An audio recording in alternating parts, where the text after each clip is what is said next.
Hey everyone, how are you doing? It's been a minute. So I have not recorded a video in 3 weeks now, and I absolutely feel bad. It's the past 3 weeks have been hectic. I've been traveling a lot, I've been doing a lot of interesting things. I'm not sharing, but a lot of amazing things have been happening, and I am so excited to be back. I'm finally back.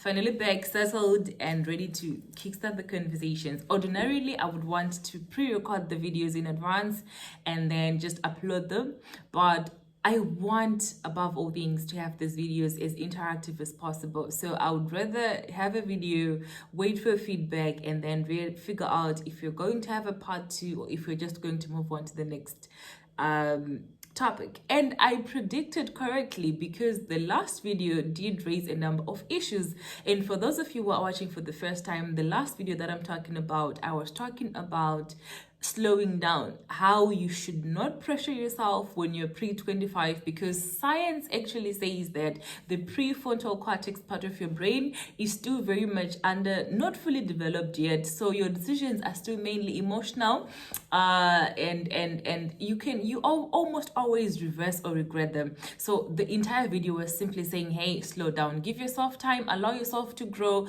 don't pressure yourself, don't allow anyone to pressure you. And I got a lot of reactions, and I want to react to some of the issues and then say two more things, and then we conclude the subject for good. The most common one that stood out was people felt as if I was prescribing and as if I was some prophetess of doom. Essentially, that I was saying that if you make some decisions when you're pre-25, they're going to fail no matter what. And a lot of people came with the same testimonial. My parents got married when they're in their early 20s, they're still together for 30 years, and some people were like, oh, my parents did this. So it essentially evolved around marriage, and how some people have gotten married pre-25 and they have successfully stayed in their marriage.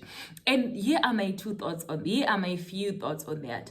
First and foremost, that's amazing. I'm not saying don't do it. I'm not saying if you do it, it won't fail. Like anything, there are always parallels, isn't it? Some things work for some people and some things don't work for some people. So just because it worked for me doesn't mean that it's going to work for you. Just because it didn't work for you doesn't mean that it's going to work for me. And it applies for literally almost everything out there. Just because they work for you doesn't mean that they're going to work for anyone else. And kudos to our parents. My parents are actually in that same bracket, and they are still together 32 years later, and it's amazing. And what we should learn from that is that it's not nullifying what science has to say, because first and foremost, not all those marriages are happy marriages. Our parents are from an entire generation that was told to fight for the kids to stay no matter what. And disclaimer, I'm not saying that that's what happens to everyone. I'm simply talking in general terms, that almost most of the times we stay for the kids, for the society, for a whole lot of reasons that may not necessarily have something to do with us. That doesn't apply to everyone, but it applies sometimes. So when we are taking all the factors into consideration, let's take that as well. Just because something has been in place for a long time, it doesn't mean that it's working. It doesn't mean that it's the role model. It doesn't mean that it's the template. It simply might be functioning. It needs dysfunction. So that's just a point out there. And also, just because it works, it doesn't mean that science is wrong. Some people, I told you, it's either you regret or you reverse decisions. So sometimes if you've made a decision, what are you going to do? Reverse it? No, you'd rather regret it. So let's just look at it from that perspective. Not everything that works for everyone works for everyone. Okay, that sounds vague, but I hope you get the point that I'm making. And again, what I do on this channel is to tell you stuff that I've read about, stuff from my experiences, and hopefully help you make your own decision. So if you feel that you are 24 or 23, you are ready to get married and it's going to work for you, then by all means go ahead. But what I'm simply saying is give yourself a little bit more time. Let me run you through a timeline, at least my own timeline, okay?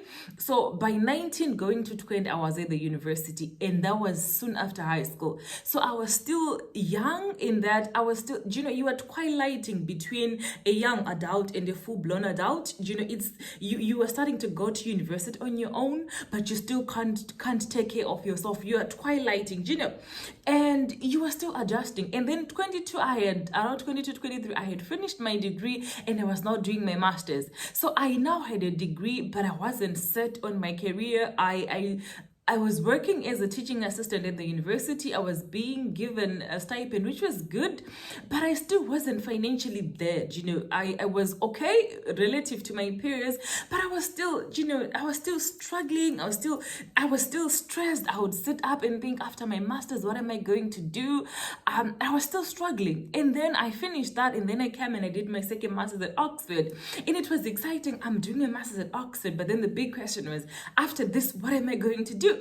So I kept on having these questions until now. I then finished my degree at Oxford, and then I'm now working, and I'm now financially stable and stuff like that.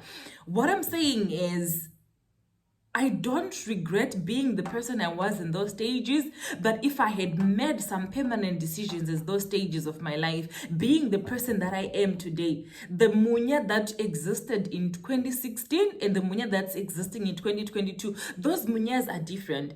And that's the thing that I want to say. It's finding yourself is not easy. Finding out who you are is not easy. For you to know who you are, you need to see yourself at your best. You need to see yourself with money in your pocket.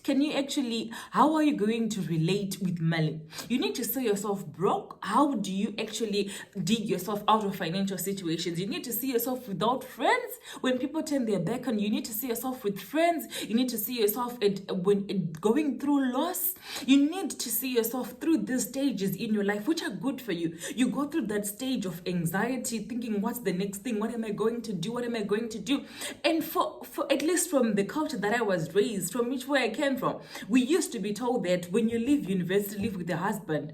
When you finish your degree, you live with your husband, because when you get to 25, it's going to be hard to find someone who will marry you. That's a lot of bull. That's not true. That's not true. I don't know how much I can say this, but you can understand that anxiety. You're thinking, what am I going to do? Am I going to get a job? Am I going to find a job? Am I going to be financially stable? Am I going to take care of my parents? Am I going to do this? But at the same time, oh my God, I need to get a husband. I need to leave school with the husband. I need to do this. I need to do this.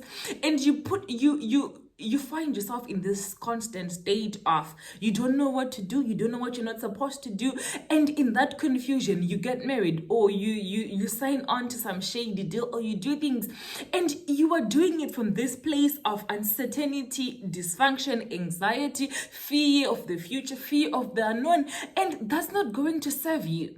But one thing that I'll promise you is, if you ride it out, if you give yourself time, to see, okay, what are you actually passionate about? What career would work for you? What excites you? I love my job. I love what I do. It's absolutely everything I would have wanted to do, and I'm happy that I'm doing it at this stage in my life. But I didn't have that clarity a few years back. So that is why I feel strongly that you should slow down, because that period of late teenage, early 25 to mid 20s, it's filled with so much confusion and anxiety, and you don't do yourself any good by just piling on the pressure. So yeah, and the second thing as well is, guys, everything, literally everything that is exciting you, that is inspiring you, that you want to become, literally everything right now that excites you about the future or about people. In a few years, you're going to have it. In a few years, it's going to be in your hands. And you realize, oh wow. Like the things, I feel like at some point in my life, the whole idea of having a car of my own, an apartment of my own, doing all these things. And I would be impressed by people that had those things. I would think that they would, I would see them as if they're better than me. Wow, they're not better than you. They're just older than you. Dude, they're just older than you. Come on, I am at my age right now. And looking back, the things that I thought, oh my God, that's so cute. Oh, an apartment. Oh, this and this and this and this and this and this. Looking back, I have those things and I'm thinking, yeah, you had no reason to feel that way. Those people are older than you. Atunga miraha nzira. Your turn is going to come. Be patient in your time of waiting. Be productive in your time of waiting. Be useful in your time of waiting. Have a relationship with yourself. Fall in love with yourself. Get to know yourself. Get to know your strength. Get to know and find out the things that excite you, the things that you want to do, the job that you want. Give yourself permission to find out all these things about yourself in that stage of your life. And I promise you this, you won't regret it. Knowing yourself is not as easy as you think it is, and you need to give yourself permission to know yourself. When you know yourself, you find out who you are, you find out your place in this world, you find out where you belong, and it becomes easier and easier and easier and easier. So there you have it from me, guys. Atunga mira torinzira. In English, the literal translation is, whoever goes first doesn't take the road with them. So everything that seems exciting, everything that's luring you, everything that makes you feel like you have to do things, make certain decisions now, just, you are literally on a collision path with them. It's literally in the future. It's literally by the corner. So give yourself time to grow up, and I maintain slow down. I know some people have done things and they have worked amazing. You can do things and they will work amazing. I'm not here to tell you what to do. I'm not here to prescribe or to offer a template. I'm here to tell you things that I learn about, things that I've experienced, and hopefully we figure this thing called life out together. Oh yeah, and by the way, you guys, buy my book, From Walker to Oxford, The Girl Who Dared to Dream. It's available on Amazon, and if you're in Zimbabwe, you can get it at Innov 8 Bookshop, or you can contact me directly and I can give you a number where you can get one on discount. Family and friends discount. So guys, it's been lovely. As always, let me know what you think. I think we'll have to continue this conversation in the comments and get to talk about something else. Something else.